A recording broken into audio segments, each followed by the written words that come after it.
Hello and नमस्कार दोस्तों, स्वागत है आपका सक्सेस पॉइंट का इस ऑनलाइन प्लेटफॉर्म पर।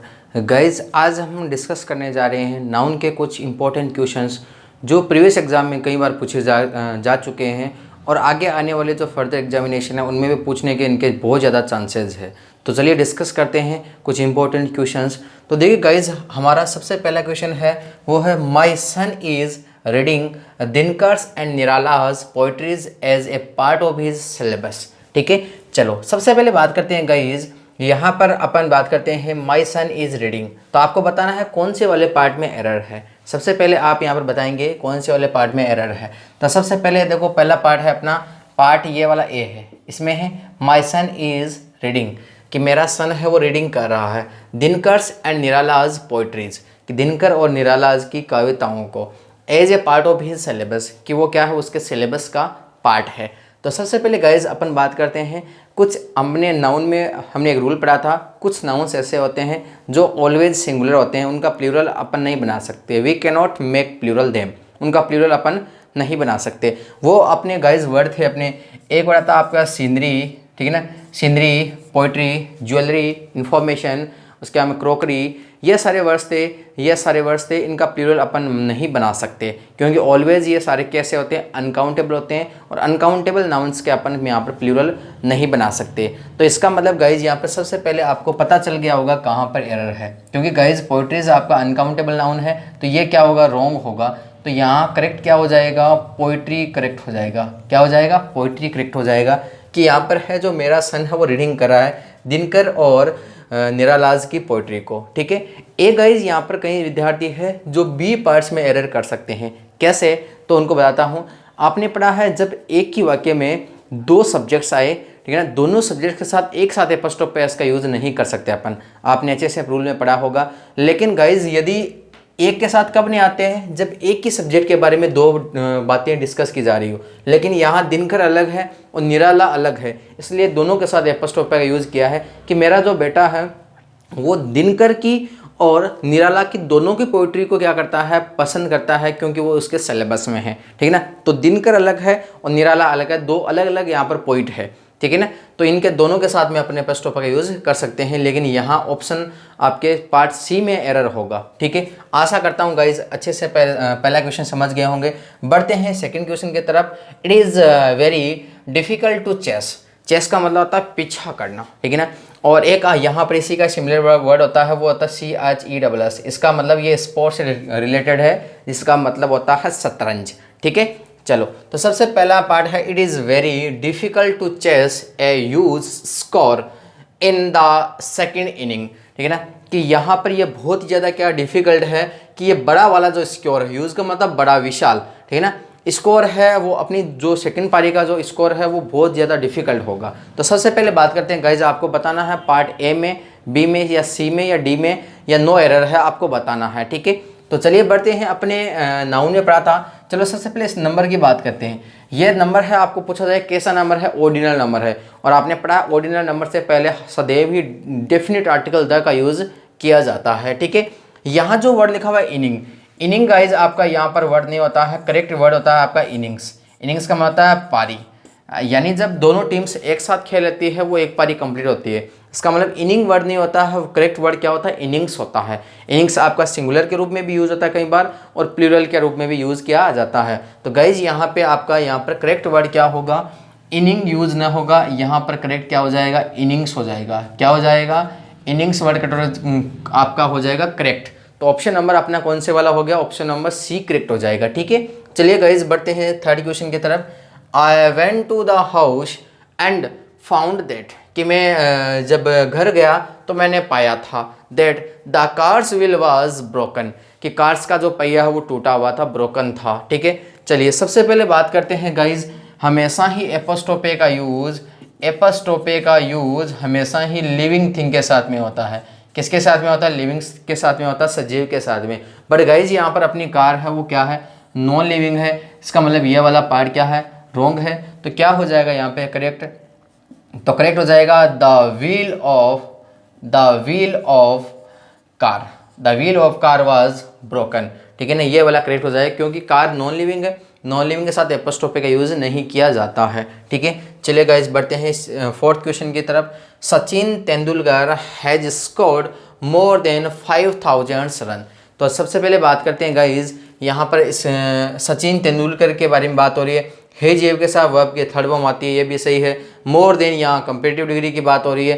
5000 गाइज एक अपन रूल पढ़ते हैं, यदि अपने को वर्ड मिले 100, 1000, मिलियन, बिलियन, पेयर, स्कोर और डजन, ये सारे जब वर्ड मिलते हैं, इन वर्ड से पहले जब नंबर्स आते हैं, या इसको बोल सकते हैं न्यूमेरिकल एडजेक्टिव, जैसे आपका कार्डिनल ऑर्डिनल नंबर 1 2 3 या ऐसे नंबर मिलते हैं इन वर्ड से पहले, तो ये वाला जो 100, 1000 ये वर्ड होता है, ये सिंगुलर में यूज़ किया जाता है। कैसे? यदि मान लो आपको मिल जाए नंबर्स, क्या मिल जाए?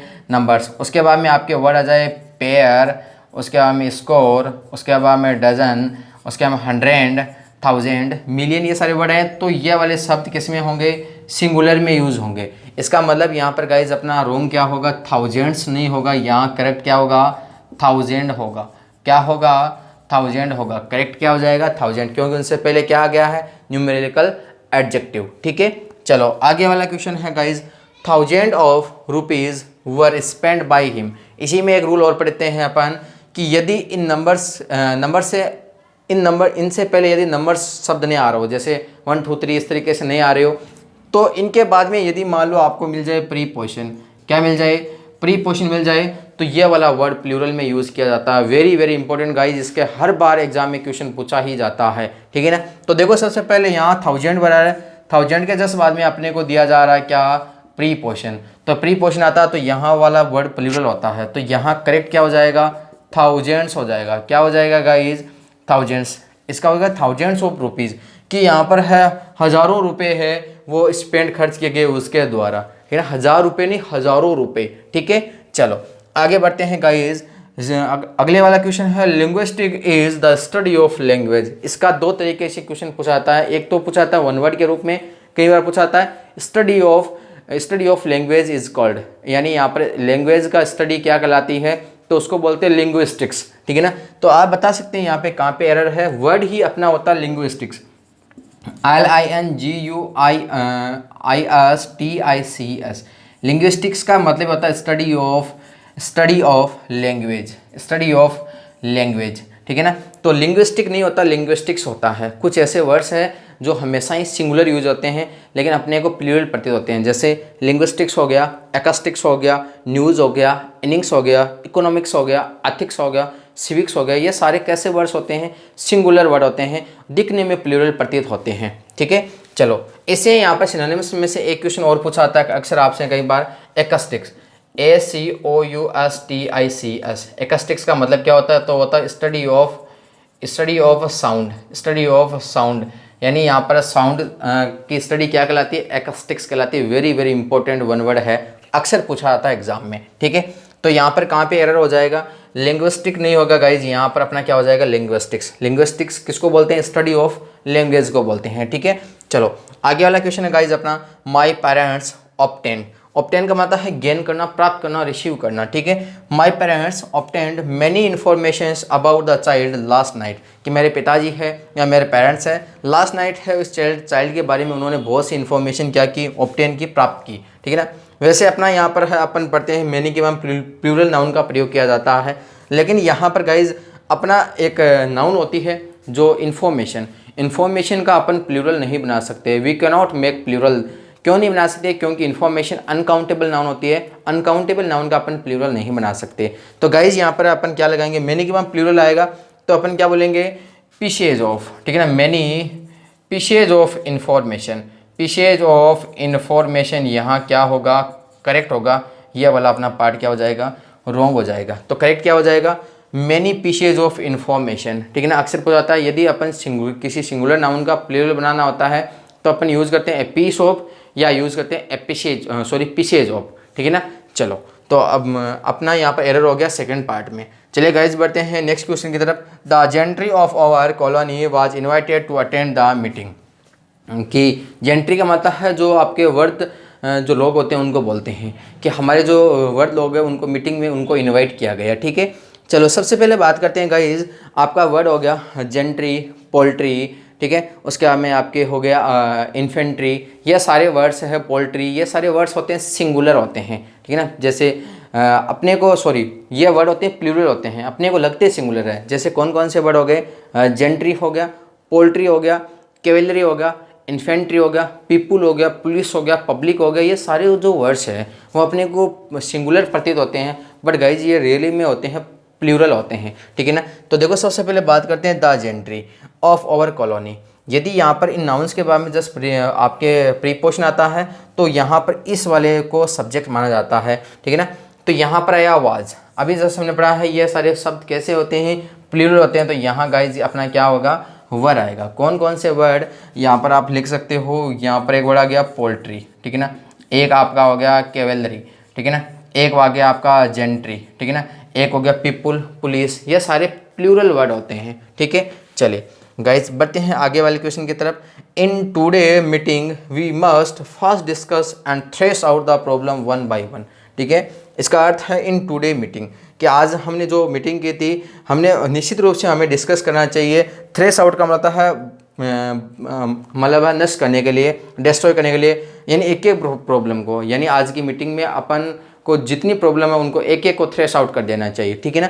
तो देखो सबसे पहले बात करते हैं गाइज, कुछ एक रूल पढ़ते हैं अपन कि हमेशा ही लिविंग थिंग के साथ में एपोस्ट्रोफी एस का यूज़ किया जाता है, पर गाइज कुछ ऐसे शब्द हैं जिनके साथ नॉन लिविंग के साथ भी अपन एपोस्ट्रोफी का यूज़ करते हैं, वो एक्सेप्शन है। कौन कौन से हैं, जैसे अपन यहाँ पर बात करते हैं इन टूडेज मीटिंग, जैसे ए टन्स वेट, ठीक है, ए सन्स फ्यूरी, ठीक है ना, ए माइल्स डिस्टेंस, ये सारे शब्द ऐसे हैं जो यहाँ पर आपके नॉन लिविंग होते हुए भी उनके साथ अपने एपोस्ट्रोफी का यूज़ करते हैं। जैसे Delhi is population, India's pollution, इस तरीके से जो वर्ड होते हैं इनके साथ में अपन यूज़ करते हैं, एपोस्ट्रोफी का यूज़ करते हैं, ठीक है ना। तो देखो आज की मीटिंग का बात हो रही है तो यहाँ पर अपन यूज़ करेंगे इन टुडेज मीटिंग। क्या यूज़ करेंगे गाइज, इन टुडेज मीटिंग। ये आपका अक्सर बहुत बार पूछा जाता है ये वाला क्वेश्चन कि यहाँ पर है, ये आपका फ्रेज के रूप में, क्योंकि नॉन लिविंग होते हुए भी अपन इसके साथ में यूज़ करेंगे किसका, एपोस्ट्रोफी का। तो करेक्ट क्या हो जाएगा, in today's meeting. In today meeting नहीं होगा, इन टुडेज मीटिंग, कि आज की मीटिंग में, ठीक है ना, आज की मीटिंग में हमें निश्चित रूप से डिस्कस करना चाहिए, थ्रेश आउट करने के लिए प्रॉब्लम को एक एक करके, वन बाय वन करके, ठीक है। चलो बढ़ते हैं नेक्स्ट क्वेश्चन की तरफ।